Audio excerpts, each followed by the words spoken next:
going. Are we live? Are we live? I think so. All right, we're live. I think so. Welcome.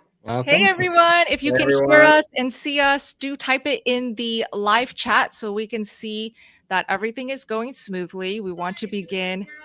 Yay! I see some. Ooh, perfect.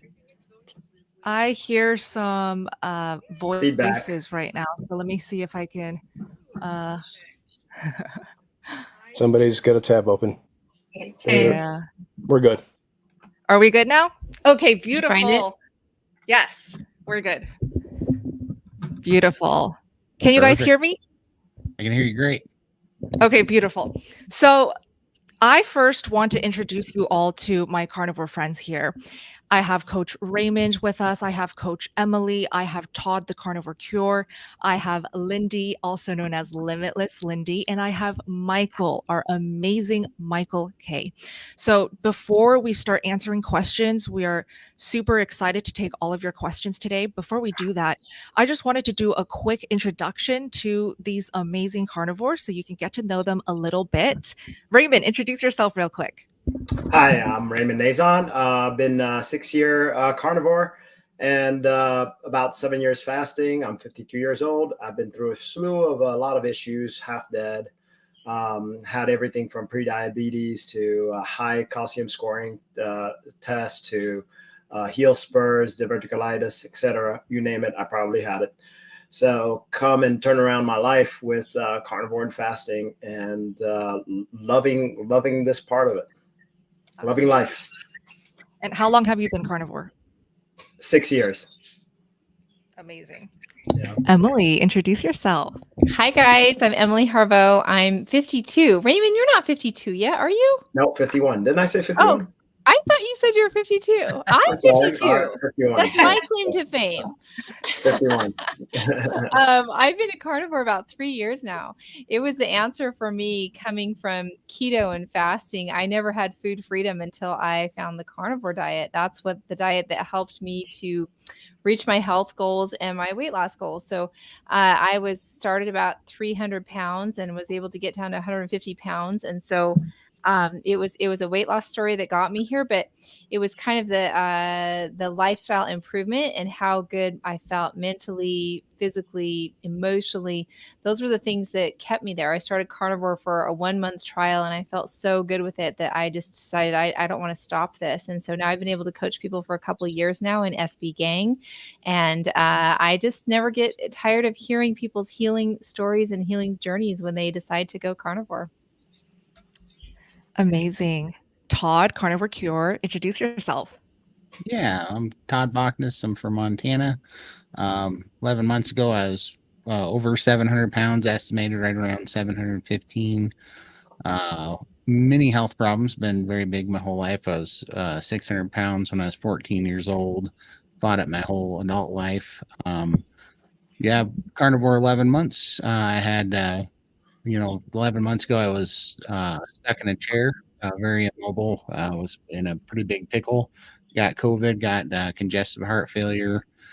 I had scarred up lungs. I was on oxygen. My oxygen was 88% concentration. That was one of my biggest problems. Had terrible depression, anxiety, lymphedema, and just a host of, pre-diabetic, just a host of problems. And yeah, pretty much all cleared up. I'm down a little over 258 pounds as of today, and a whole new person, really whole new life, zero carb cravings, no longer a sugar addict.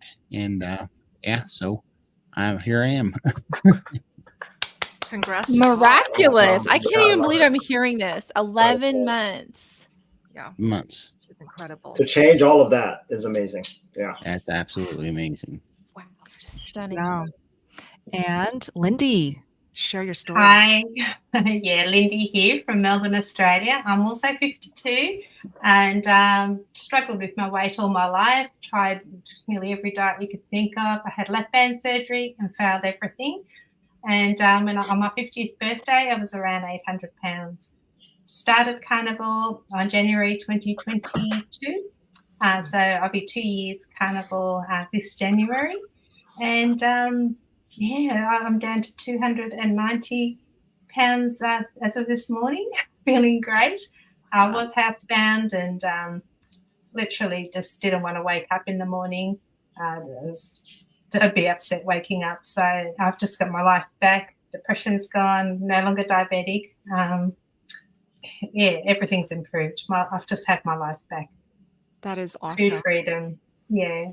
Round of applause to Lindy. We love you, Lindy. Yes. Thank you. And last but not least, Michael, introduce yourself. My name's Michael. I'm from Chicago. I am 53 years old, so I'm the oldest in the group here. And I'm also the newest to carnivore. I'm only 4+ months in. Actually, today is my 140th day being a carnivore. Yes. Ooh, congrats. Happy and- 140 days. Thank you. I've been homebound for about 20 years now.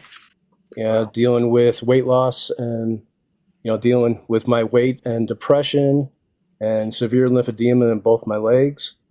And coming just a few months ago with suicidal thoughts and wanting to go to bed at night and not wake up in the morning.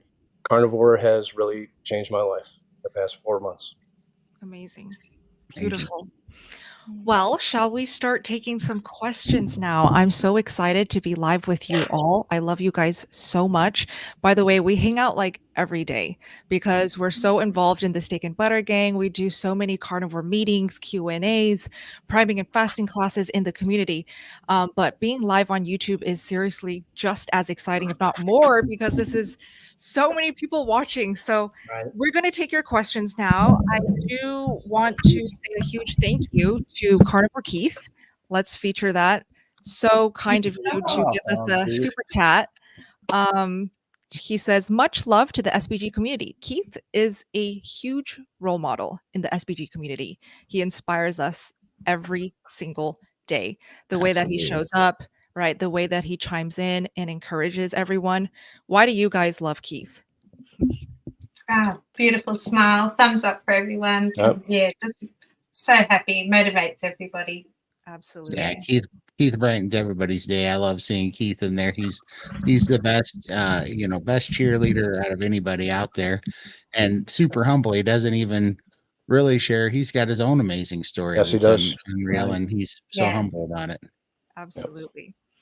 Okay, our first question is from Disciplarolo. Let's feature this one. It's easy to overthink things like how much caffeine and how much fat to use, but most long-term carnivores would say to listen to your body. Same with salting your food, salt to taste. You'll know. Okay, so that's not a question, but yeah, just a comment. What do we think of caffeine and how to figure out how much fat to eat as a carnivore? I guess it's just so personal, right? Yeah, absolutely.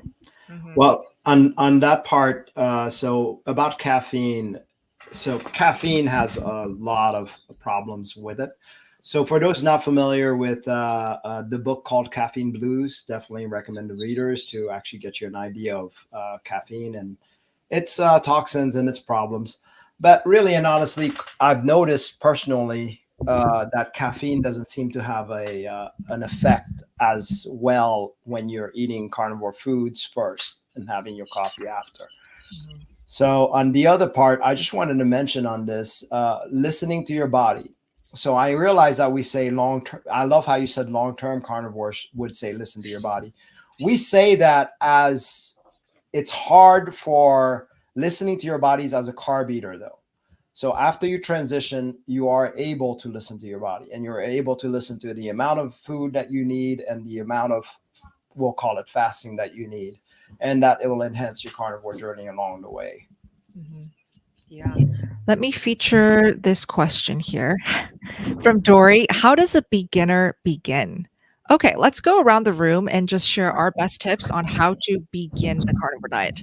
For me, just start eating more meat, cut out the processed foods like any refined sugars, seed oils, definitely any junk food like fast food meals. Those are the first things to slowly cut out. You don't want to overwhelm yourself by being like, okay, I'm going to go 100% strict, all in carnivore. That tends to cause a lot of harsh adaptation symptoms, a lot of stress, extra anxiety. That's my best tip. How about yours, Raymond? Yeah, best tip for me is to set a date. Literally look at your calendar and say, okay, I'm going to start, by implementing. And if you want to do just breakfast carnivore first, you could just say breakfast carnivore. But on that day, I start that. Or if you want to say, I'm going to go 100% carnivore on that date, and you'll have also an end date. So let's say you say 1 month. I'm just going to do this for a month or just for a week to try it out. So those are the best things, and really pay attention to your body along the way to see what's going on and be curious about it. Yeah. Emily? I think find a buddy or a partner in crime. That was what helped me, was to document my journey. And so even like when you're starting to kind of take those progress pictures, but when you tell your friend, a supportive friend, you're gonna need to find somebody that's supportive of carnivore. But I think when you have a pre-contemplation, which was what I did for months and months and months before I went carnivore. I just watched all the content out there and the influencers out there.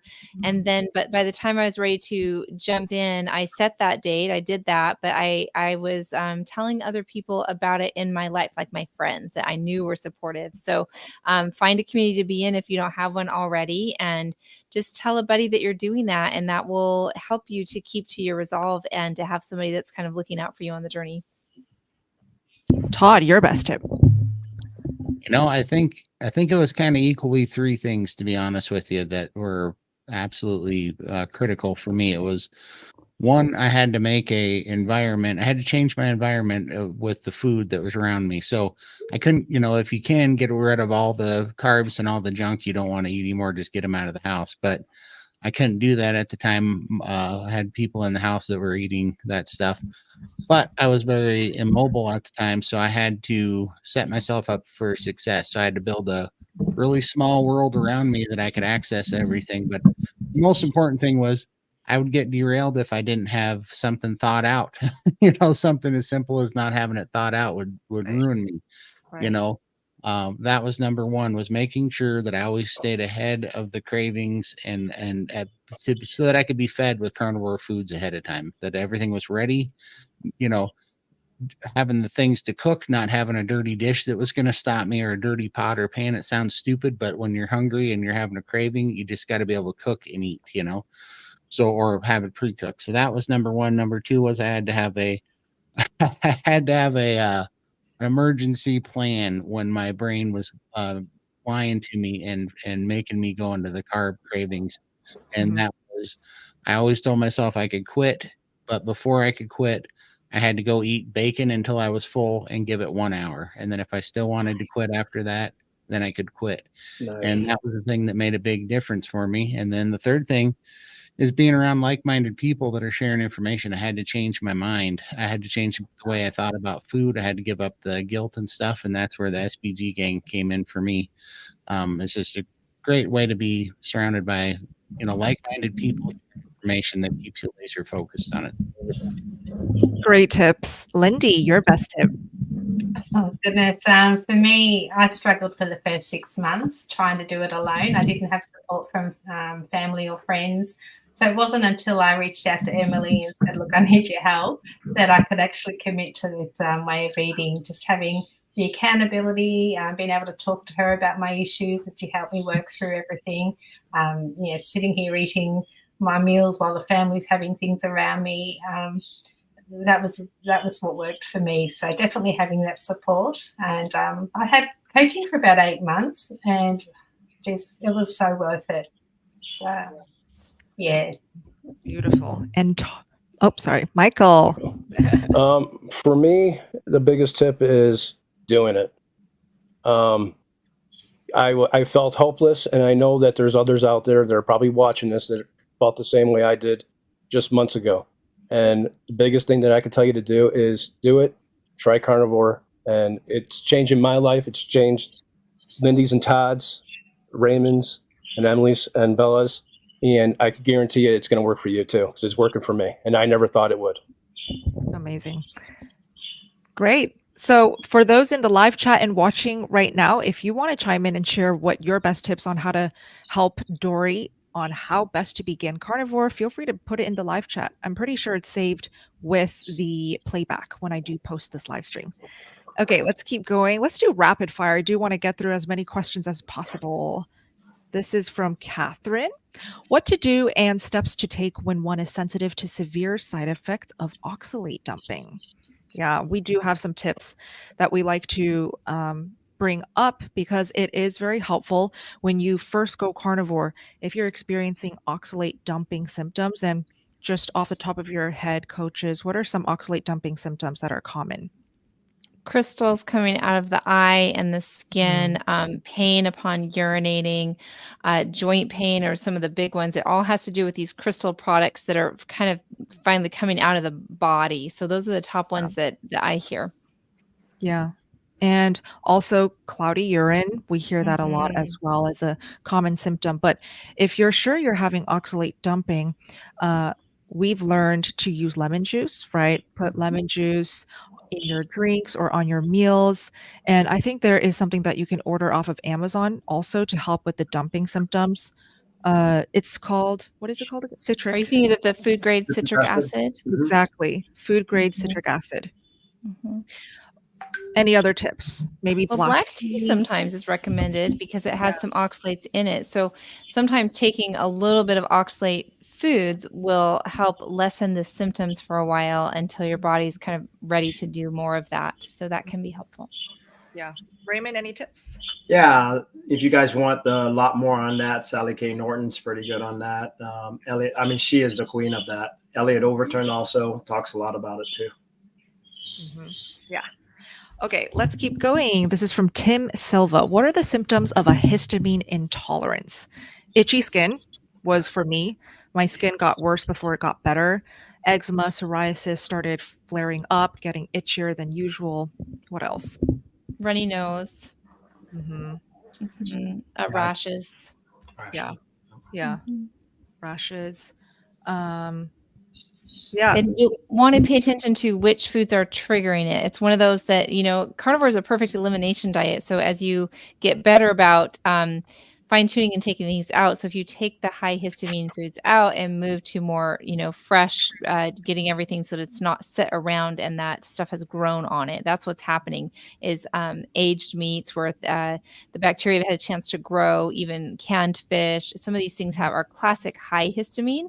So to try taking the high histamine out and trying a low histamine, such as lamb, billy-doe meats, that can kind of indicate if that's a histamine issue that you've been dealing with.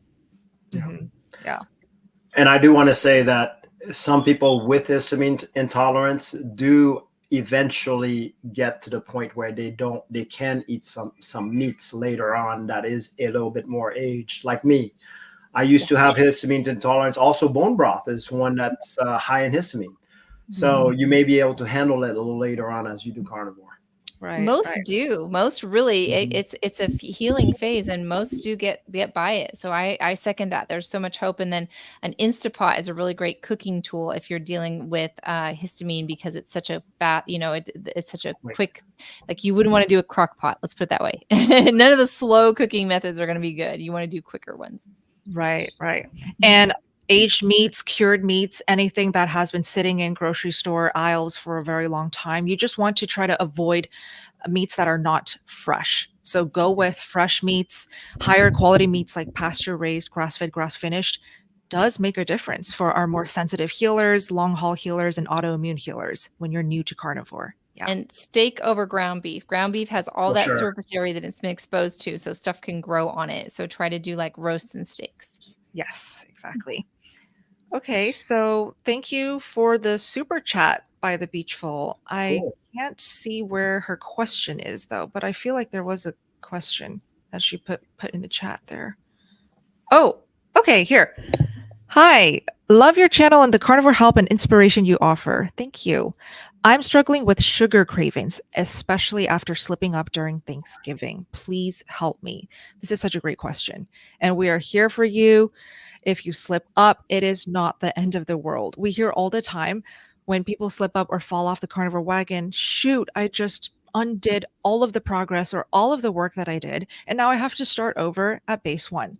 That is definitely not the case. And Emily, you're so good and so encouraging when you talk about this, how slip ups are part of the process. They So what actually are. That's right. We learn from our mistakes. They're learning opportunities. They're a chance for feedback. And so these cravings, sometimes they're physical. And we definitely have some ways to deal with the physical cravings. Sometimes they're emotional, psychological, social. And so I think kind of having some understanding, that's one of the first key components to dealing with these sugar cravings is when they happen and you've slipped up. We just came out of Thanksgiving. A lot of that has happened for us. That doesn't, you don't lose your carnivore card. You're no longer, like I was saying, oh, you don't belong in the group or you're not one of us. Like you are one of us. And it's just part of that learning process is kind of toggling back and forth. As for the great cravings themselves, to me, there's an energy deficiency. And so I really think that not being scared to embrace fats. So cold butter can be a great choice when you're dealing with those cravings. Just eating more in general is going to be a huge helper, and giving yourself that permission to eat fully as much as you want carnivore to deal with cravings is going to be a game changer. Raymond, tips? Yes. So my biggest tips is obviously it's eating. You're hungry. So the sugar cravings, what I would do, you have two options. I like to go into a micro prime, which is 3 days of 3 meals a day, eating until stuffed, coffee as dessert. That seems to help usually crush the sugar cravings. Now, there's two options for that. That first option is that's saying that you can stuff yourself. Now, the option for folks who cannot and they eat very small, then I say eat every couple of hours. Never let yourself get to even remotely thinking about any food, any sweets. If you're just having like a little flash of like, I want something, have some carnivore foods. So, and it doesn't even have to be much. Just do that all throughout the day. And you do that for enough time that craving just doesn't show up again. Perfect. Todd, would you like to chime in? Sure. Yeah, I agree with Raymond for sure. I'd always eat through my sugar cravings. That was the best way to do it. Was, I was just approaching it because I had learned about that you have a couple of satiety kind of off switches, and I being that I was insulin resistant, I didn't have leptin sensitivity, so I was going for the stretch mark sensors in my stomach to shut the brain down from wanting sugar. So that worked for me, but also it didn't work until I got rid of a lot of things that I didn't realize were causing problems. Seasonings and even pepper and little things. And I don't know why I was so sensitive to that stuff, but They were actually triggering cravings for you. Yeah, they were. Mm-hmm. And I didn't know it until I got rid of like the seasonings and stuff.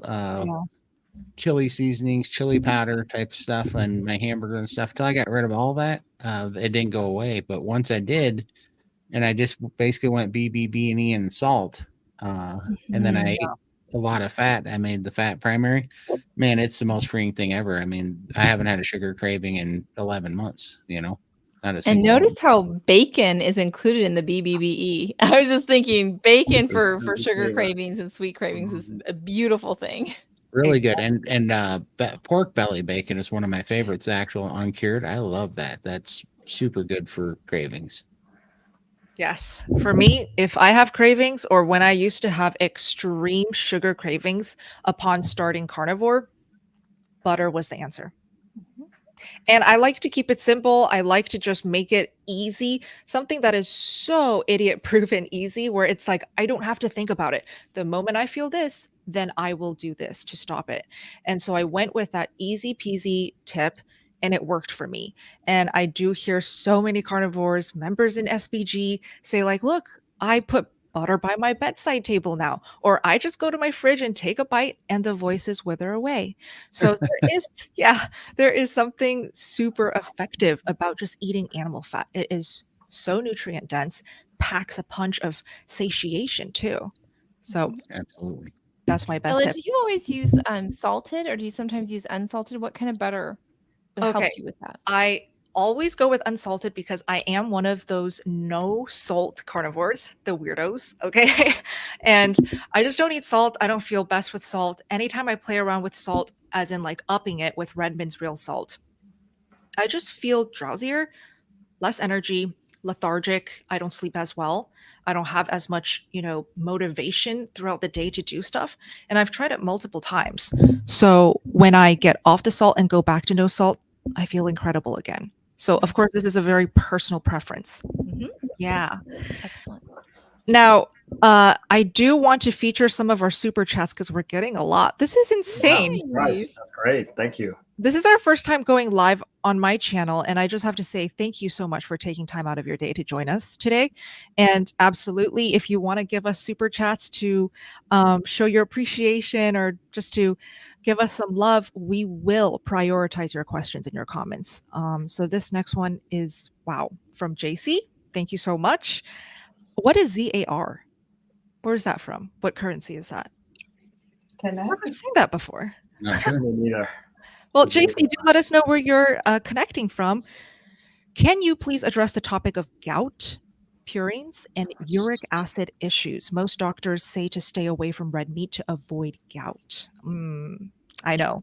Todd is shaking his head because this is such a myth. Go ahead, Todd. You can start. Oh, I had terrible gout. I had the worst gout. I'd get 8 to 10 flare-ups a year, and I could not walk on my left ankle when those things would come in. And I haven't had a hint of a gout flare-up in 11 months since I went carnivore. And I pretty much, I eat a little bit of pork, but I only eat red meat. And yeah, my doctor told me it was from eating too much red meat. My own doctor told me that. Right. And it is the biggest crock of crap I've ever seen in my life because the gout was terrible. It was just debilitating, and I haven't had any of it. Yeah, carnivore for me was a cure. That's incredible. Raymond, thoughts on gout and carnivore, uric acid, kidneys? So gout is very interesting because I have seen people who do get gout who are on carnivore also. So there are some unlucky ones that do. But I want to say the problem is really insulin resistance. So something about insulin resistant causes this pathway not to work properly and causes like a crystal getting in your big toe, for example, which is what gout is. But is it really at fault for the meat that you're eating? Not necessarily. It actually has, and I understand that meat is high in purine, and that's how they actually get this conclusion, is because red meat is high in purines. And they say that your body can't filter it out properly or quick enough through the kidneys, and that's the issue that comes out. Anyways, this is what I read. Also, I'm not a doctor. I just want to preface that part of the gout. Most of the time, even for the folks that do get the gout, it's not near as bad, and also they eventually get to the point they don't get gouts anymore, or it alleviates it quite a bit. Carnivore does work for the folks who have gout. Unfortunately, this is something that this is a road you have to walk to find out for yourself how it'll do for you. Luckily, Todd didn't stop. He just went ahead. I'm just going to do it. And sure enough, he's had his best, no gout so far, which is great. Exactly. Yeah, and it is like a training on the organs and the kidneys. And so, when you look at the other things in context, like the filtration rate and things like that, then that kind of puts it into perspective. But I like that concept, and that's kind of what we see is that carnivore is strengthening the actual organs. And, for some of it, like actually being exposed to it is helping you to process it more. And so I liked that the thought that you're actually getting stronger and providing tone to these filtration organs that we really want those organs to work well, our liver and our kidneys. And, they're doing big jobs metabolically and getting the toxins out. Like the better they work, the better off we are. Yeah, exactly. Yeah, and we see a lot of carnivores who say after going carnivore or even doing a keto/ketovore approach to this lifestyle, gout flare-ups, gout issues are gone. So there's plenty of testimonials and victories from real humans that prove, just like Todd, that carnivore diet is not an issue. It does not cause gout flare-ups or cause gout problems. And I did want to mention Gary Taubes. Do you guys know Gary Taubes? Gary Oh, Tyler. Yeah, yeah. Gary Taubes. Yes, love him. Yeah, he speaks on this topic a lot. So that would be a really great source of information to look up on what actually causes gout issues, what doesn't. And it's actually fructose as opposed to red meat. Right. Yeah. Mhm. Let's move on. Thank you, JC, so much for the super chat. This is from the bouncer. Thank you so much. As far as your A1C, is there a difference in the body between eating carbs and your body raise glucose levels, also known as the dawn effect? Oh, Emily, you talk about this a lot in the meetings. You can start. Sure. And so the dawn effect is temporary, and it's related to a cortisol rise. That's a good thing. But I'm not talking about a bad cortisol rise. I'm talking about why we wake up in the morning. And so as that's happening, blood sugar levels are going to be going up and down. There's a lot of things that will bring up blood glucose levels. Exercise will release glycogen and it's stored energy in that form. And so I think that we want to think about what are healthy kind of mountains that are happening in our blood sugar levels, like sometimes stress, because that's getting you in a fight or flight, versus what are pathological and are caused by foods that we're not supposed to be eating. So you kind of want to look at what is causing those. So I think that a lot of people on a carnivore diet, what will happen, insulin resistance heals, blood sugar levels will regulate, and it's going to be a lot better range they're going to be in. But you will see range, and it's kind of this rise and fall, and that's a healthy thing. We're going back and forth between different states, and so having peaks or mountains in that, and then you're going to have some falls in that too, because there's nothing that's stimulating this crazy spike. In carnivore, we get away from spikes. We don't have big spikes from our food anymore. And so those are the more damaging issues from a blood sugar perspective that will show up on an HbA1c, because of HbA1c is the average of your last 3 months of blood glucose.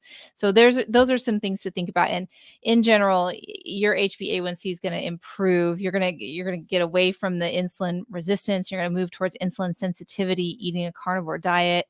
Add a little bit of fasting in there, you're going to see more and more improvements. You're going to be healing from blood sugar issues and from hyperinsulinemia.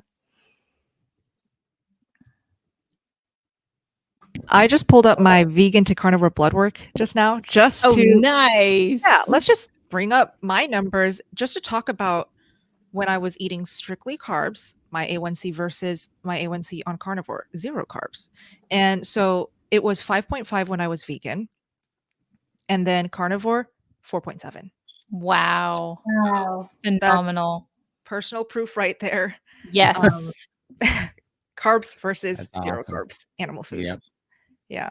But Raymond, did you want to chime in? Oh, no, I just wanted to agree. I mean, for me, that was the same case. I was pre-diabetic. Of course, I had all of the markers of pre-diabetes, not just the A1C. So it's important to take a look at the whole. My blood glucose was high. My waist was high, big. And there was so many other factors, weight, whatever. But my A1C, like, pretty quickly resolved. That was one of the first things within 3 months actually went down first. So to a 5.6 from a 6.0, which shows quite a bit. And I see many diabetics, those same issues happening for them. So now, right, exactly, quickly. So you're asking what is the difference in the body between eating carbs and your body glucose. So as far as I'm concerned, the carbs usually turns into sugars, but we have 3 different classifications for carbs, which is, sugar, starch, and fiber. Mm-hmm. But as we can tell, we don't need fiber. Well, at least that's what we've noticed. I've been 6 years without fiber, and so far I can go to the bathroom, no problems, actually better than ever before. So, I can say that my body doesn't need fiber. As far as starch, I haven't had that, for 6 years, and my body has no problem operating and getting the glucose it needs, obviously from either gluconeogenesis. So in that last part, for sugars, my body creates it by itself. So there's no need for any of those processed for carbs. Yeah, definitely. In my opinion. Awesome. So I just want everybody in the live stream joining us today, chime in. Have you gotten your A1C tested? Have you seen results, improvements in your A1C after going carnivore, stopping the carbs? So this next one, by the way, thank you, Bouncer, for the super chat. So kind of you. Thank you, Sumati. I don't see her questions anywhere, so not sure if she wanted to fit in a question. Is it at the bottom? Let me see here. Want to pull it up so she can get her I just question put it answered. up there for you. Thank you so much. I am having excruciating gallstone attacks. 63-year-old woman, 6 months on carnivore. Ultrasound showed that I have many small stones. I've been watching fat and taking supplements. 63-year-old woman. Okay, gallstone attacks. Let's see. I mean, my daughter went through this, and I'll just tell you what our experience was from a family. This isn't exactly carnivore feedback, but you're doing the right things here. And her gallbladder got very hot and was passing stones, and it was from a exposure to fat. So there's a couple things I want to talk about with this. The first is that you don't want to blame a high fat diet for causing those. They were already there because of the gallbladder getting lazy.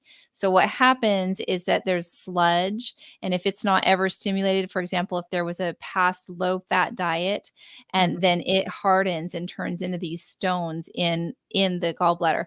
There are also people, unfortunately, that are just formers. They form those gallstones. There's something about them that forms those. So it's not always from a low fat diet, but it's usually from past damage. And then when you're getting into carnivore diet, including lots of fats, then it wants to start working again. And so then it's going through that process. So we did have to go through periods of time with my daughter where we kind of rested it and went on a lean approach, and then would try, just slowly to get back into introducing. So what I don't want to happen on this case is for you to be scared of animal fats forever. You might have to go leaner for periods of time, and your body's, going through a healing cycle.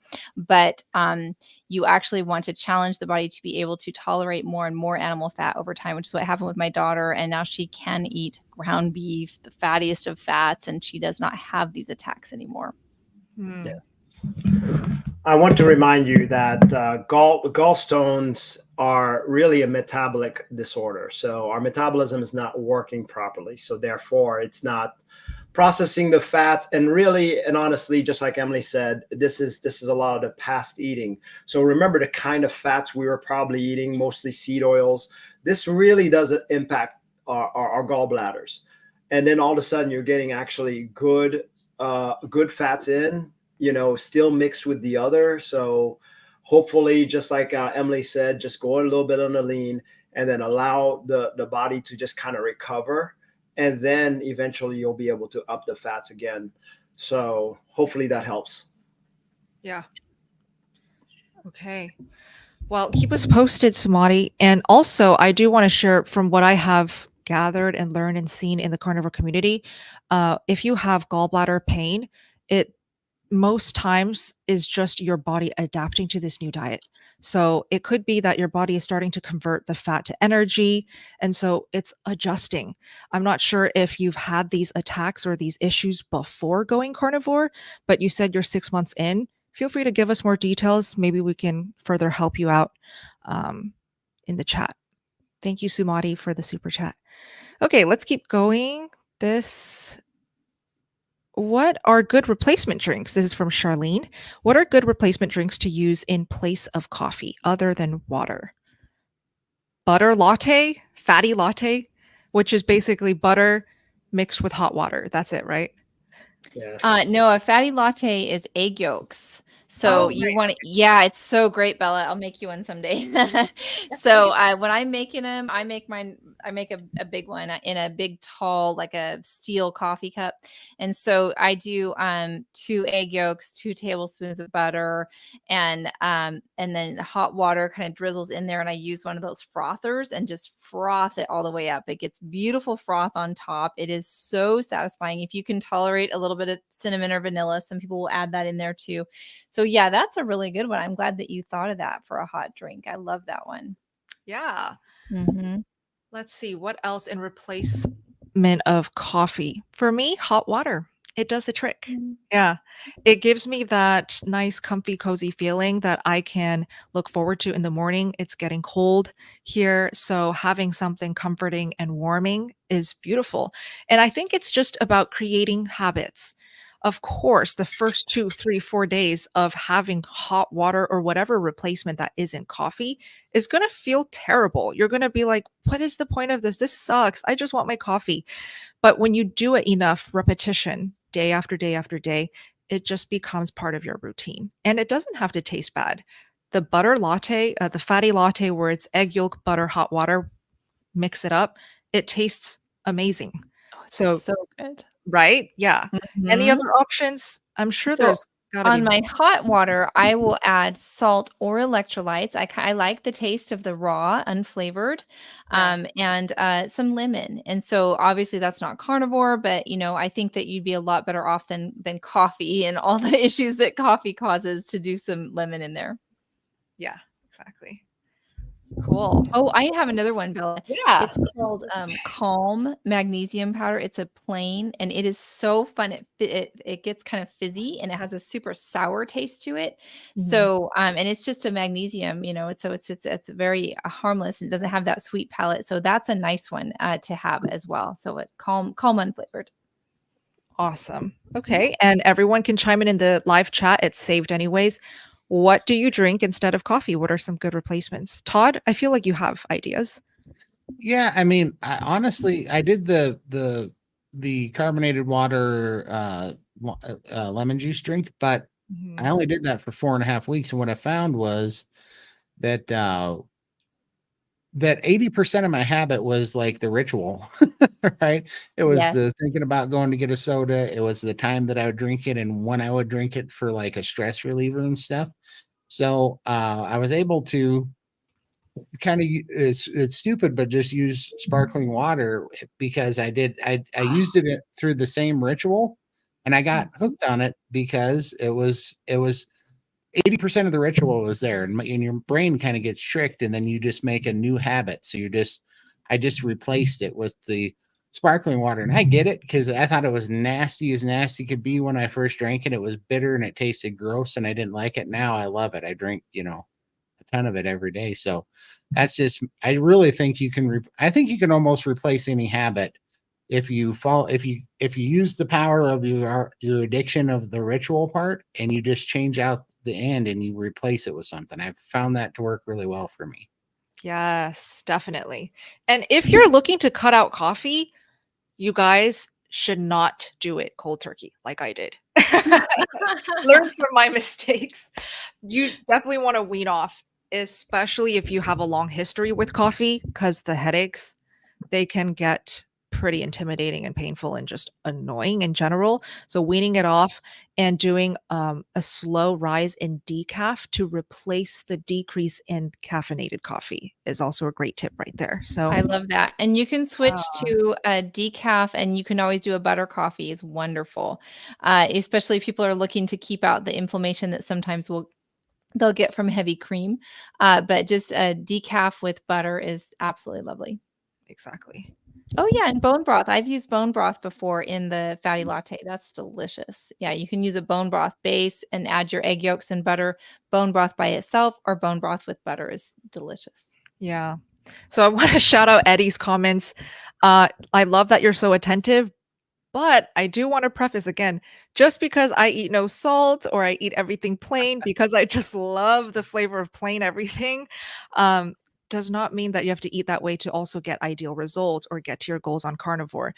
Carnivore, I feel like there are so many shades of how to do it, different variations. It's a very personal thing. It's your life, it's your diet, it's what you feed your own body. And I've played around with salt, I've played around with seasonings, sauces. Do I need it?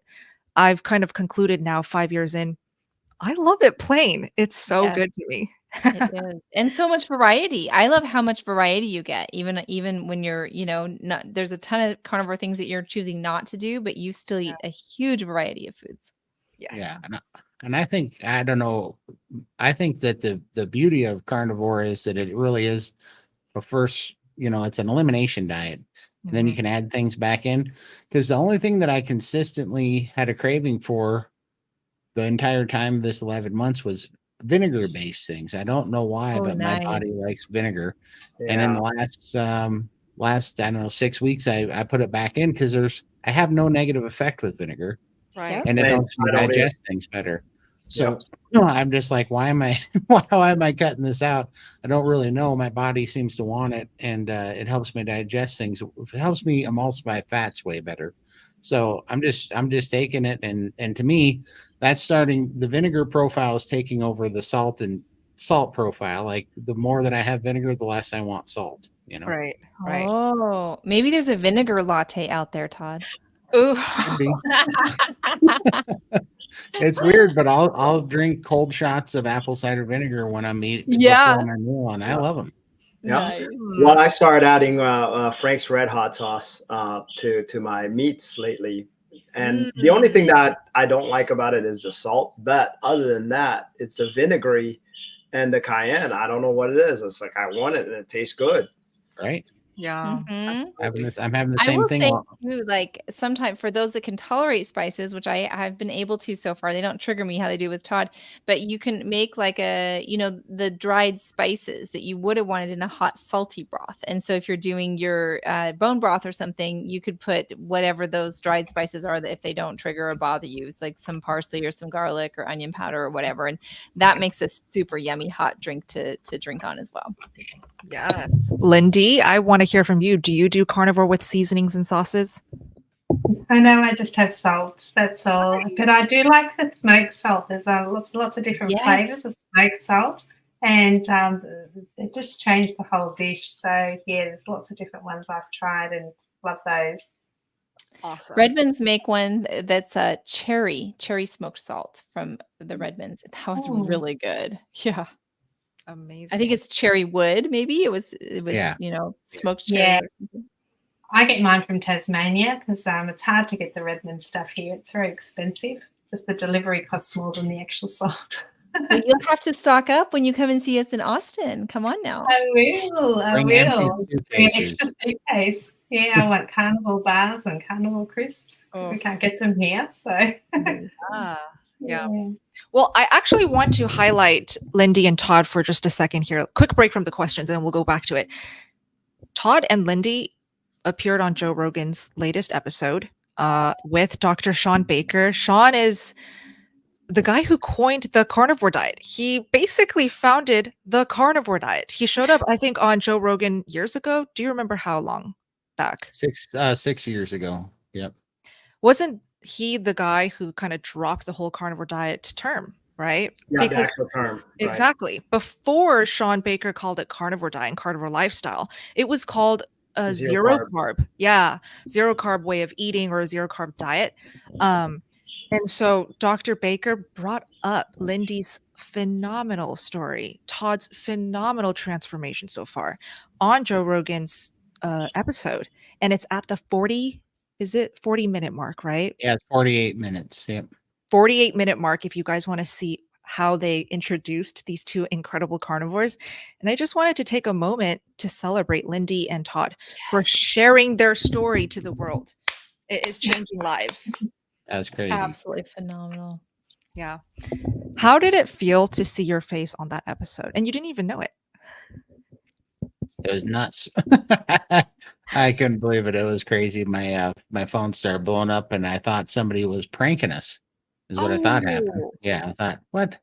We're not on Joe Rogan because my email started lighting up in my Instagram. But yeah, it was crazy, especially because I'm a big Joe Rogan fan, and I was just like, man, I cannot believe that happened. That was such. I mean, because it's been 100 days since I've been on YouTube, so 100 days ago I wasn't even going to let anybody know about this because it was, it was a crazy diet, right? It was lunacy to think that this was a way of eating, and now it's so obvious, Mm-hmm.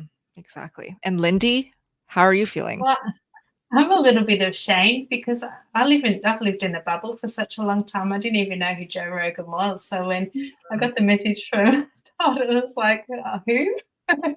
And now Cute. that I look and I see all these views and all these subscribers, and I just started feeling very overwhelmed. But I've had a lot of really good comments and feedback and emails. Yeah, very supportive. So I feel good about it. But yeah, I do feel a bit bad for not knowing who he was. So apologies to Joe Rogan. No I'll worries. Maybe start- you can tell him in person when we're in Austin. Oh be yeah, fun. if that happens, yeah, yeah, sounds good. Incredible. Yeah, you guys have to check out their channels. Lindy, Todd, and Michael, they do weekly live streams answering questions, talking all about carnivore as well. And their channels are incredible. Such a place of love and inspiration. Yeah, we're actually doing a live stream a little bit later today because we have Oh, perfect. a weekly Sunday show called 700 Plus and Counting Carnivore Diet Transformations. And me and Lindy and Michael do it because we got together and we were talking. And when we started carnivore, we were all very uncertain that it would work for us because we believed in carnivore, but at the same time, we didn't see anybody in our group, our weight size, our bracket there that had done it before. So we kind of just thought we were all too far gone. But then we got, we all got here.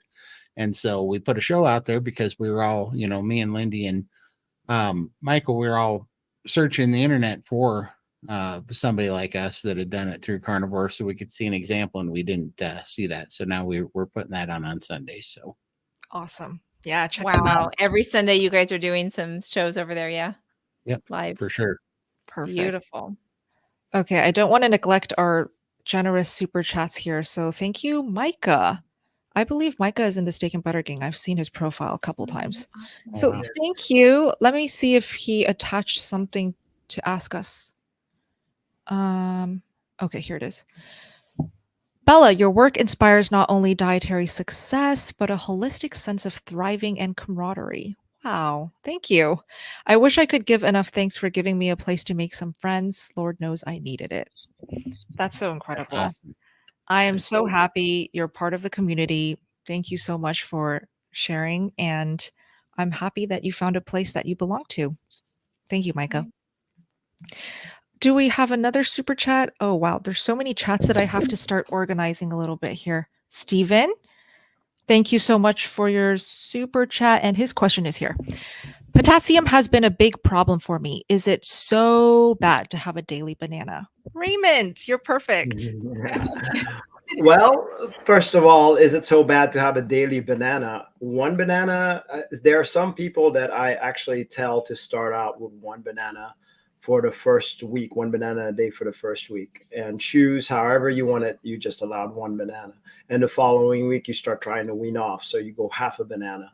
And from there, usually people drop their own banana by themselves, and they're like, no, I don't even feel like it, and they just go carnivore. But really, I don't know if it's for the potassium. Again, meat has plenty of potassium on it, so just kind of curious why you want the banana. But it has helped a lot of people transition through the carnivore diet. Yeah, absolutely. And yeah, with potassium, again, for me, I get all of the electrolytes and minerals just through my meats. Whatever seafood that I'm eating, the eggs that I'm eating, the raw dairy that I'm eating is giving me a lot of nutrients, minerals, and electrolytes as well. So I think, Stephen, if you just give it more time to adapt to carnivore, also if you eat your meats a little bit more rare, less well done, less cooked through, that also gives you a lot more nutrient density. Okay, let's keep going. Oh, I see another one. Let me find her question or his question. Let me see. Thank you for, nope, that's not the one. This is the one. Thank you for your question, Steak Lover. Carnivore since 2021. I haven't seen the scale move much. I'm 51. I think it may be that I undereat or I eat dairy. I guess I'm feeling like I have given up on so much that dairy is needed. So the scale's not moving much, and she's been carnivore since 2021. Okay, I'll chime in first. So with weight loss that's not happening with carnivore, it doesn't always have to do with, well, what are you not eating or what are you eating too much of? We often neglect the topic of how's your sleep? How well do you sleep at night? And daily stress. Are you having extremely high stress in your daily work, daily personal life? Are you getting a lot of cortisol spikes? Are you force fasting? Maybe that tends to backfire when you're trying to lose weight. And Emily, you can go ahead. Absolutely. So I like how she was identifying that under eating could have been one of the issues. Because yeah, chronic dieting and chronic under eating your body will go into protect mode and it will refuse to release fat. So I definitely, in this situation, myself being such a faster, that I would include fasting, but it's a different kind of a fasting. It's a nourished fast. And we do teach this in the Steak and Butter Gang. So we start with feasting, we start with priming, and then we go into different, usually water fasting, step by step, in a very gradual process. I do think that was good awareness that dairy could be an issue as well. But I love what Bella is saying, that there's so many different things that factor into the story about how does this weight loss journey go. I mean, carnivore isn't necessarily a weight loss protocol. It's a health first protocol. But a healthy body and a strong body and a truly nourished body will get to the size that it's supposed to get to eventually. And as you learn, I'm curious about how are her hunger and satiety cues. Are you ever, playing with that? Are you ever, that's kind of one of our main points in the priming program, is that to relearn your satiety and hunger cues. And oftentimes getting in touch with those cues is key to helping people get to a better weight for themselves. Yeah, exactly. Todd, Lindy, any thoughts on this one? Yeah, I mean, oh, yep, you go ahead. For me, I can't moderate dairy. That's why I choose not to have it. It does, it's too difficult to moderate that for me. So that's all I think about dairy. But Yeah. sorry. Yeah, I had the same. Oh, no worries. I had the same problem with dairy. I had to completely drop it. I know for a fact if I have dairy, it's gonna be stalling. I still have it every once in a while I didn't take it out of my, it's not, I don't even call it like a cheat food. It's just something I do for a treat every once in a while, but it doesn't make me crave carbs, but it does slow it down to a screeching halt. I will not lose weight when I'm eating dairy. But the biggest thing for me was I underate and I fasted too long. Since doing the priming protocol, that's what snapped me out of that. When I did OMAD for 9 months, I actually ended up that last 3 months, really nothing was happening because everything had slowed down to a screeching halt and I was under eating. So that was actually I'm finding was a big problem for me. So, yeah, the over fasting, there is definitely fine lines that you don't want to go over and step over, because again, it can backfire on your weight loss goals, and on your hormones as well. So this is why Coach Raymond and Emily, I am in awe of how they teach fasting, because they actually don't emphasize too much on the not eating part. They emphasize completely on the eating part, the nourishment part. And I have been seeing chat box comments and questions talk about priming. What is priming today? And let's just go through it, like a really general overview of what priming is all about, just so we can introduce it to our new viewers. Raymond, go ahead. Yeah, well, we're about to have a class over there in about an hour, actually. So True we will story. be talking a lot about priming in a little bit. Yeah. But priming basically is very simple. It's nourishing your body with carnivore foods only. It is very much needed for the carnivore foods only. It is eating first thing when you get up. You start making your breakfast, and the idea is never to go hungry. So every meal you eat, you will be eating it until stuffed. What does stuffed means? Once you're full, that's when your journey starts. Yeah. And that's when you're actually starting to put in a little bit more and more until you feel like you, and when I say stuffed, I do mean comfortably stuffed, because you can overshoot it for some people. So the other thing is make sure you have your coffee or any type of non-carnivore drinks as a dessert, making sure that you are getting properly fed what you need over that extended time. It lasts for usually we try to get people to do it for about 2 weeks. Some people need more, some less, very few less. and you learn what true satiety is, what true like satisfaction and freedom from cravings. That's where you learn it, is all during priming. Yeah. Yeah, Amazing. we have had so many people that have broken through stalls. And the funny thing about stalls and set points is sometimes there's a bump before it comes down and breaks the other way. But like Todd was saying on OMAD, we see stalls all the time. The body just goes for that homeostasis. And so we really teach fasting variability. And so the feasting and the fasting, the variability of all of this is something that makes a huge difference in seeing those successes over time. And bold comments on the dairy from Todd and Lindy. And I do agree. I don't like to admit it because I'm kind of an addict. I even just hearing them talk about it is like, oh man, that is so true. And that levels me and that brings me into accountability too. I do find that like Raymond, when you're getting strong enough where you can do more fasting, that the dairy's not as much of an issue, because then you're going to have maybe you're going to get to an alternate day fast period. And so you're going to have an entire day where there's nothing, including dairy, coming in on those days. Yeah. Absolutely. It's hard not to like shout from the rooftops about just how healing and powerful and effective priming can be, because we've just seen too many carnivores try out priming, go through the whole process, and so many of their issues, health concerns, diseases are better, reversed, completely gone.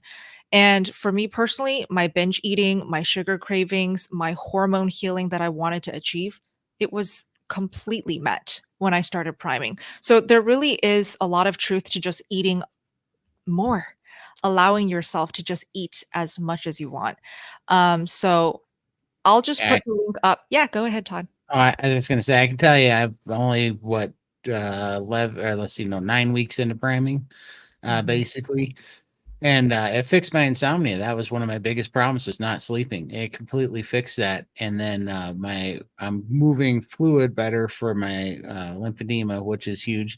But the one that's freaking me out in the last couple of days is my hair's growing back. Like, I really started paying attention to it.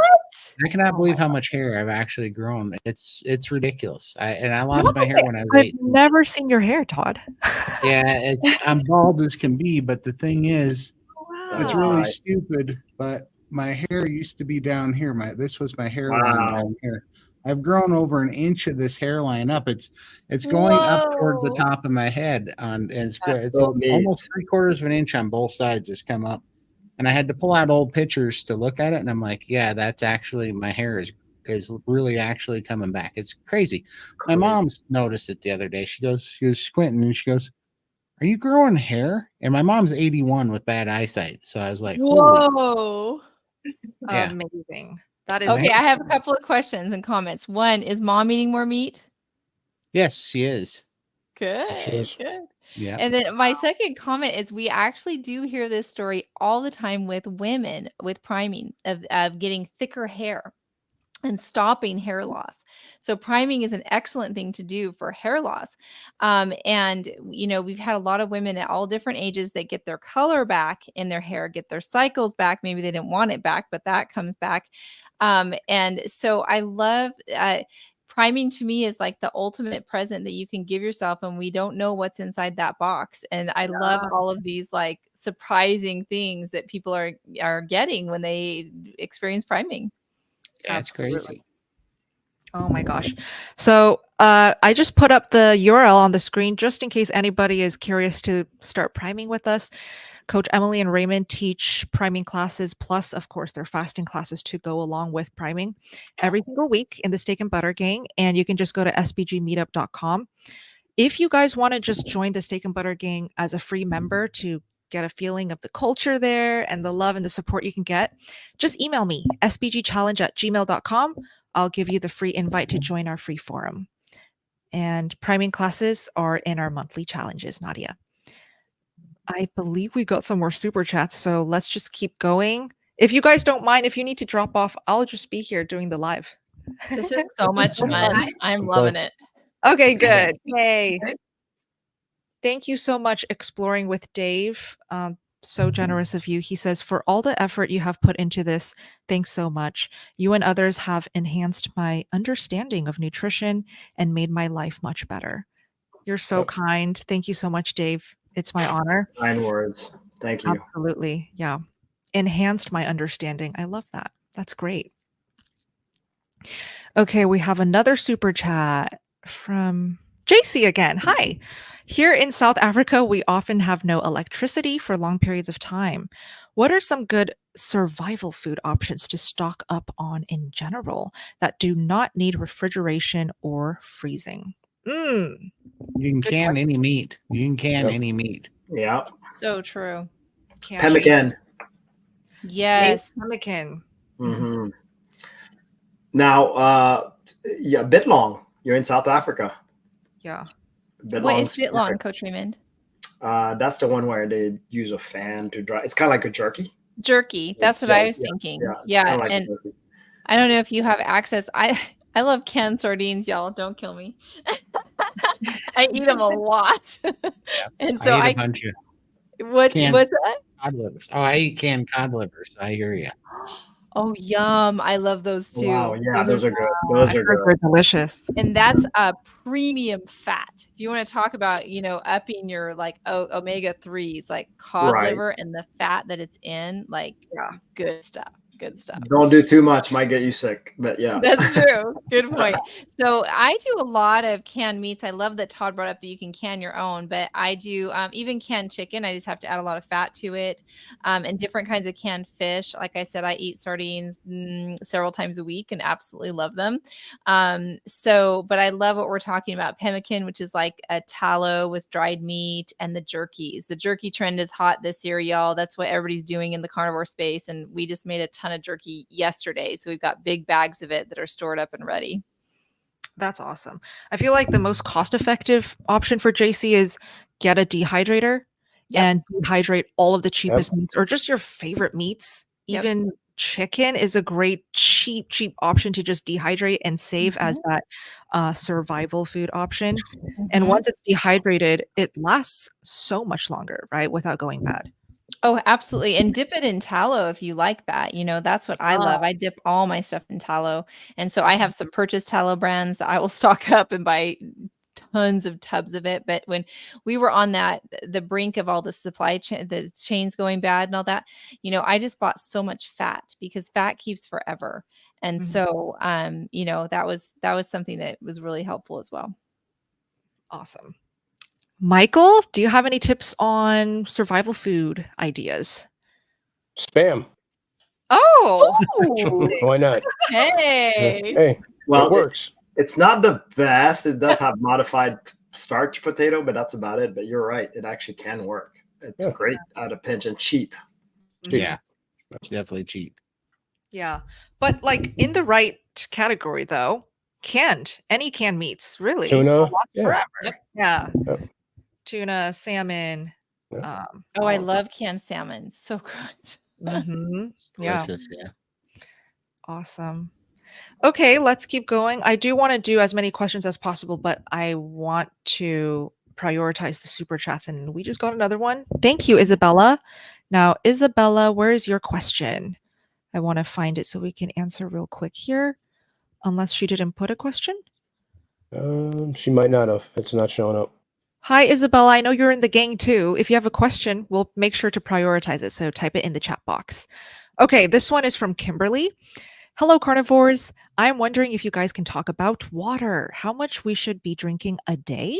Also, is distilled water good if you add element to it? What is the cleanest water or electrolyte? So let's start with how much should we be drinking a day? Again, so personal. I feel like drink to thirst. Keep it simple. Definitely. Keep it easy. Definitely. Yeah. So just drink to thirst. I drink a lot. I probably drink more than I need to, but I don't know. I've always got sparkling waters, plain water, some kind of water around. But yeah, just when you're thirsty, your body will tell you that. And our meat has water in it too. So yeah. Exactly. I finally started cutting down my water because I drink so much. I'll drink 2.5 gallons of water a day, pretty easy, And And so since I've been getting coached from Raymond, he brought up dry fasting. So now on my fasting days, I will drink water up to 13 hours after my last meal. And then once I know I'm in that fasting pace, I try to dry fast for the remainder of the fast. And that's actually been helping me with fluid retention and stuff. And it's making it so that my body doesn't crave so much water all the time. Because Nice. that is one thing that I have a thing with. I crave a lot of water. Mm-hmm. Yeah. Lindy, how much water do you drink? Do you have like a goal that you Not a lot. I've got this bottle usually 1 day or 2 days, and I drink a bottle. I don't drink a lot of water. I carry it around with me everywhere. I just forget to drink it. So, yeah, I don't drink a lot. I need to drink more. Yeah. Drink to thirst is a really good guideline to go by because I feel like when a lot of us go carnivore or realize the truth about actual proper nutrition, good health, how to eat to be truly healthy, we also start unlearning a lot of things that we grew up thinking that you have to achieve. Like you got to have 1 to 2 liters of water every day. Actually, you don't. And you can feel amazing without having to kill yourself to drink so much water. And with the electrolytes, Kimberly, what is distilled water good if you add element to it? I mean, with the element electrolytes, troubleshoot with that because you don't always need to lean on electrolyte supplements throughout your whole carnivore journey. I see a lot of carnivores who really need it when they first start, and then over time, they just wean off of it and they don't need it every single day or as much. Yeah, you want to be sensitive with any supplement that you might not need it forever, that your body takes over and gets stronger, especially the more you're eating carnivore. And so it's not like a sentence that if there's a certain supplement or electrolytes that are helping you for a particular time, that could change over time. And that's kind of a cool thing when the body starts taking over. Exactly. Okay. So I see Isabella's question now. She says, how can I reframe in my mind looking forward to Sundays, which has always been my off diet day, eat whatever I desire type of day? So, how to reframe her mind. One of the good ways to do that, I think, is that if you want to stay in the ballpark. I mean, if you want to stay carnivore, have an off day like Sunday for adding a little bit of dairy in, for example, just a little treat yourself, or be a little heavier on the snackier type foods like ham, salami, the more dirty carnivore type foods, canned foods, whatnots. And that can give you enough of a variety to make you feel like that's still a treat day. And even in those days, you can even look at things like oopsie cakes or, just different type of carnivore dishes like the carnivore waffles, stuff like that. Yeah, absolutely. Treat yourself, but make it carnivore, right? We love the carnivore ice cream recipes. So many people in the carnivore community love Dr. Kiltz's carnivore ice cream. That's a really popular one. You don't have to add sugar to it or sweeteners. You can keep 100% nice and carnivore. I know, Emily, you have a lot of ideas. Oh, I do. There's so many foods that you can dip into, but my first thought was thinking about the things that really bring you joy and all the ways that we can treat ourselves that are non-food. And so kind of making a list for yourself, like maybe it's a hot bath or maybe it's a sauna or a massage. How about a Sunday massage? Kind of have some other things because I mean, we do need to replenish and fill up our tank. And like I know I've seen Lindy will go with girls' dates and they'll get their nails done. Like that's a really special thing that you look forward to, and you get a lot of just relief and that just self-care and self-love. So I was thinking just maybe make yourself a list of things that just really bring you a lot of joy outside of the food stuff. Yeah, exactly. So this one is a great tip from Kirk. Captain Kirk. He says, use Sunday as your priming day. Eat heavy, all just meat like BB&E, beef, bacon, egg, or beef, butter, egg. And that's a good break. Easy. Great tip right there. Yeah, I noticed the bacon theme, you guys. This is so good. Anything that has bacon in it, that's a good theme. Yeah, exactly. Okay, let's keep going here. I believe we have another super chat. Let me just finish Isabella's question though. Feeling good on carnivore all week, so my off diet day choices are dairy and sometimes restaurant food like sweet potato fries, cheese curds, mozzarella sticks, rarely pizza slice or two. hmm So her Sundays truly are like carb days as well. Yeah. Gotcha. Cheese curds, those are delicious. Have you tried those, Bella? I don't know if they I make have them raw. I've never tried those. Are they My like just fried cheese? No. Cheese curds are different. I'm not exactly sure. Maybe post and comment if you guys know. But my daughter did a tour at a college that offers cheese making classes and things, and she came home with these cheese curds. You can get them at Trader Joe's as well. But nice. yeah, they're just they're heavenly. I don't know how to describe them. They're like these little pods, and they're so good. Yum. Yeah, lean on dairy, Isabella. Mhm. See if that makes a difference in your Sunday fun days. Mm. Okay, let me feature Billy's comment. Thank you so much for the super chat. Your community, particularly the NSV meetings, those are our favorite meetings in the They State are. Gang. They're a Yeah. party every Friday night, and we give away prizes, so it's super fun. Priming class literally saved my life when I had nowhere else to go and no one else to care for me. Wish I could do more, but $10 is all I got for now. Oh my gosh, that's still so generous. Thank you so much. Very generous. Thank you. Thank you so much. I'm so I happy you're part of the live family. for those NSB calls. I've been like, we need to call these like miracle moments or, whatever, because they're just so energizing. And we found that the best way to eat, and it's showing up in really miraculous ways and in small ways. Big and small miracles happen. And it's so fun to share about those on our Friday night calls. So I'm really happy that he mentioned that. Yeah, absolutely. And Why do they're- you love NSV? Yeah, non-scale victories, just to be clear for you. Yeah. Yes. NSV equals non-scale victories. And yeah, it's just a great time to reflect because we often rush through the carnivore process and we're focusing on goals, which is great. And we forget about all the things that are changing in our bodies. So it's so funny in these NSV meetings, we hear someone say, "Oh, I realized my back pain went away." And then in the chat, there will be people back like piggybacking on that. Oh yeah, me too. Well, now that you mentioned that, me too. And it's just a great way to remind yourself, like, wow, I'm really healing. I'm getting better. I'm getting healthier. One NSV for me is, and I'm surprised I'm saying this, but I was able to finally trim my own toenails in over 20 plus years. So that, to me, that's huge because I hate asking anybody else to do that for me. Yeah, Michael, that's amazing. Michael, I mean, an NSV that I've noticed for you is you said you'd never be the person that's be out here talking to people, right? No. Yeah, Nope. that's amazing too. That Yeah, we get to for hang out sure. with you, we get to see you, Yeah. your camera's on, you're engaged. Like When those are miracles. When I first started SBG, my camera was always off. I just listening and watching, and you guys just all inspired me. All of you up here are amazing people that have changed my life so much, and I'm truly thankful for that. Yeah. Well, this is why I love being part of this carnivore community because guess how Michael met us? Because he found Lindy on YouTube, right? Michael, you were Yep. watching one of Lindy and Todd's live streams and you And chimed Todd. in. Yep. Yeah. That's just incredible about how you can catch friendships just like that in this community. People We are all understand each other, Yep. yeah.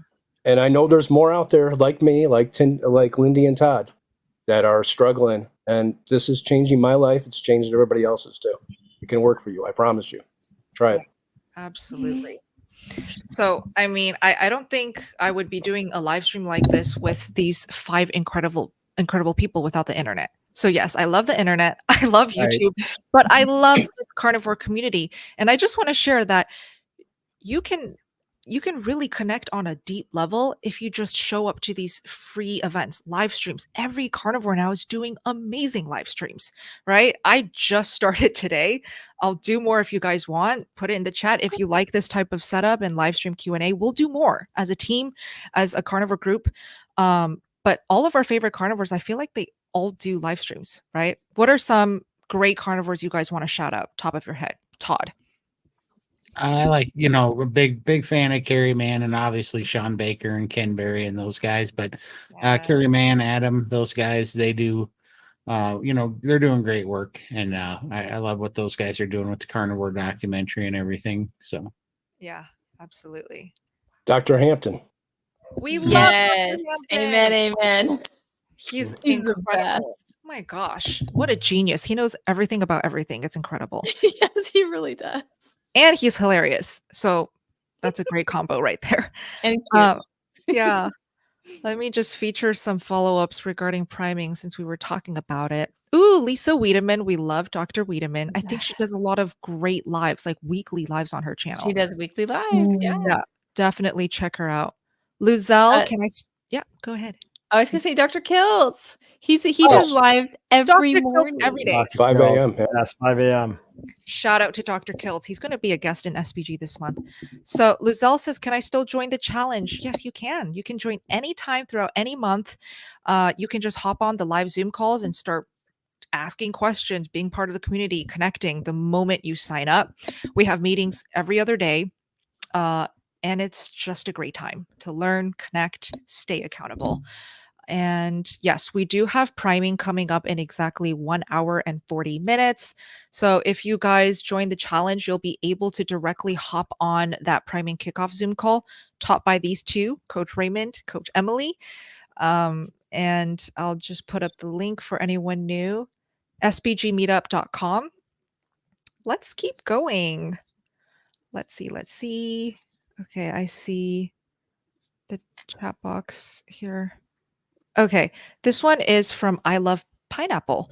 Do any of you stop drinking water before your meal and wait a while after your meal? That definitely helps with digestion if you're having lots of digestion issues. What do you think, Emily?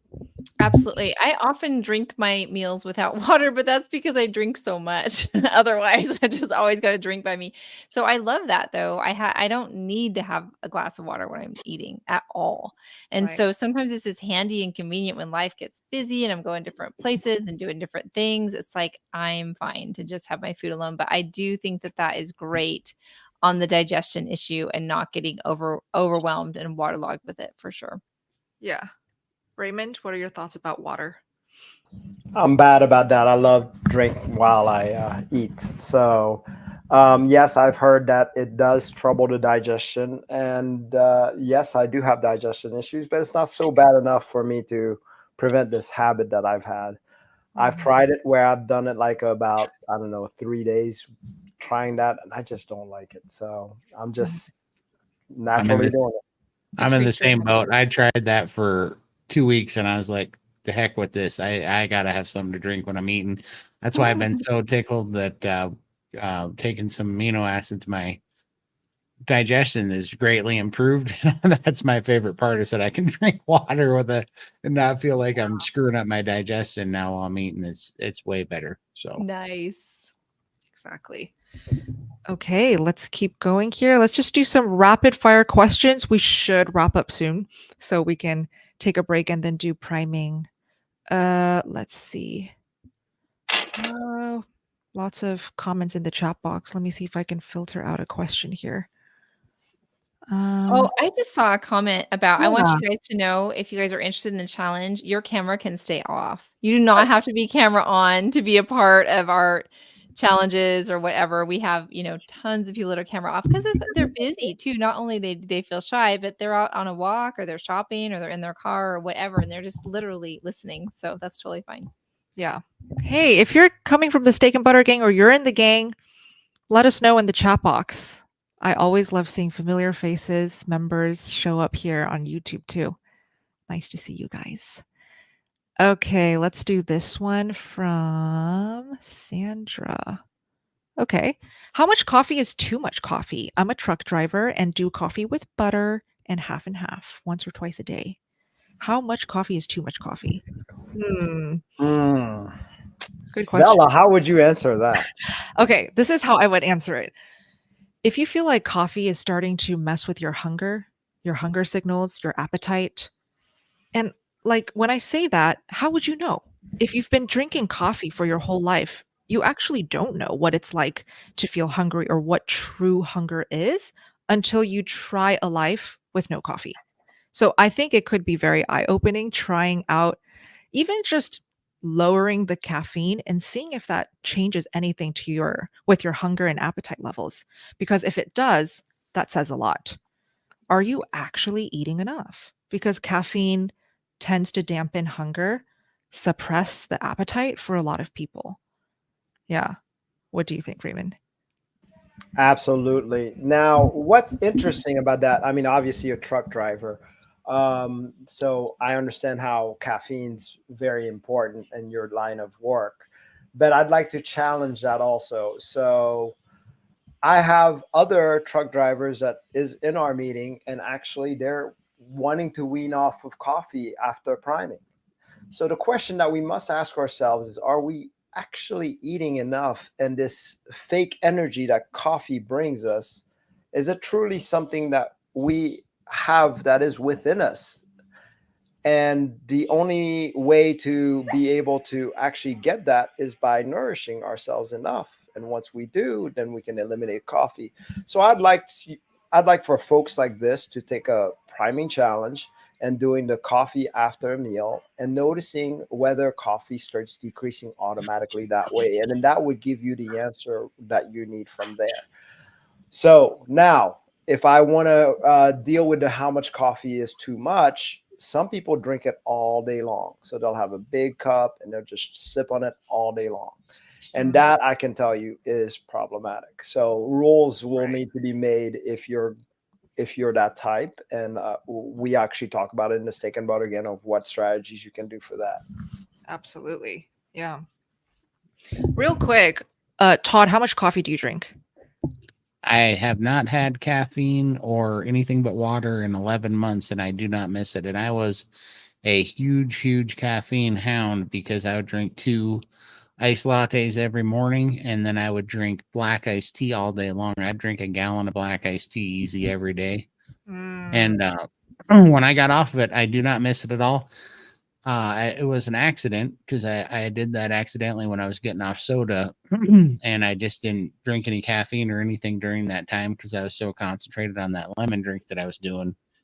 And then when I got off of it, I felt so good, and I could listen to my body so much clearer that I did not want to add the caffeine back in. The caffeine was messing things up. So yeah, I haven't had anything but water in 11 months, and I way prefer it that way. So. And your energy, though, that you got from coffee, how did you feel that compared to what you're getting without it? A better energy for sure, and clearer energy. Not the energy I used to have with caffeine was like a nervous, irritable energy that I did not like. But this energy's calm, and also since I've done that, I've been able to get like I was able to quit the tobacco, right? Because everything just started calming down. That weird jittery energy that you get from caffeine that causes other kind of like addictions. I don't know. They're like nicotine, that caffeine, and sugar. To me, that same kind of weird jittery burst of energy that they give you. They're all very similar. And my body was it's just kind of like a little addict behavior to me that was always chasing those. Now that I don't have those, my nerves are so much better. The anxiety's gone. Just everything is so calm, and I can just make way better rational decisions and focus better. It's just been way better for me. Nice. Yeah, with the coffee thing, definitely chime in the chat if you're with us live. Have you noticed any differences, improvements, maybe the opposite negative effects when you played around with coffee? Lowering it, cutting it out completely. Definitely want to know. I see some comments already about coffee. So, yeah, I think it's a very personal thing. I've heard people say I felt terrible and I never felt better after cutting out the coffee. So, what's the point? I added it back in, right? And then I see people say it literally changed their lives after cutting out the coffee. So, it's an interesting topic. I do miss having, because I had either between the nicotine and the caffeine, I always had, for 26, 28 years. It was something that would give me, like when I was starting to get a little tired or whatever, that would give me a little bump energy. But now I use butter and I use vitamin B1. Oh, And that's right. Yeah, I take vitamin B1 and butter is what is my new caffeine, because that wakes up my mind and it gives me a boost of energy. So that's my new little bump. upper kick. Yep. Okay. Yeah, exactly. So, oh wow, I'm going through the chat. So many of you guys are from the gang. Thank you for joining us. Today is a long day if you're joining us from kickoff 1 all the way to tonight, kickoff 2 with priming. You know, But we thanks for like each joining. other. We're spending this much time Oh, together. we love each other so much. It's a big family. Yeah, so let me just, okay. If you guys want to join the gang for free, just email me. I want to give out as many free invites as possible, but I do it privately just so we don't get any vegan trolls or people who are trying to sabotage or annoy us because we eat meat. So just email me at SBG Challenge. But if you want to join our challenges, go ahead and sign up anytime. Bella, real quick, I'm going to have to Please. go off for our coaching. So I wanted to thank everybody here. So this is awesome live. I wish I didn't Raymond. have to leave early, but yeah. It's Thank you okay. for being here. Thank you It for was being awesome. here, So Raymond. thank you. Thank We'll you, see you everyone. at priming. Yes, see you see at you at priming. Perfect. See you Thank you. very soon.